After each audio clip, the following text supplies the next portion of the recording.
Iran যুদ্ধের মধ্যে ভারতকে ৩০ দিনের জন্য রাশিয়ার তেল কেনার অনুমতি দিল যুক্তরাষ্ট্র।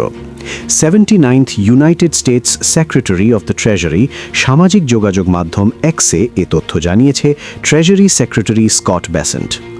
আপনি কি খেয়াল করেছেন সাম্প্রতিক বিশ্ব রাজনীতিতে একটা অদ্ভুত বিষয়?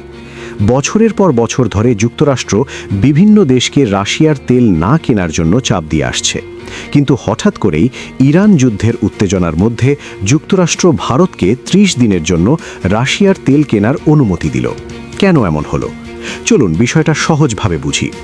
ফ্যাক্ট ১, ইরানকে ঘিরে চলমান উত্তেজনা মধ্যপ্রাচ্যের তেল সরবরাহ ব্যবস্থাকে ঝুঁকির মধ্যে ফেলেছে, বিশেষ করে হরমুজ প্রণালী, যেখান দিয়ে বিশ্বের বড় অংশের তেল পরিবহন হয়।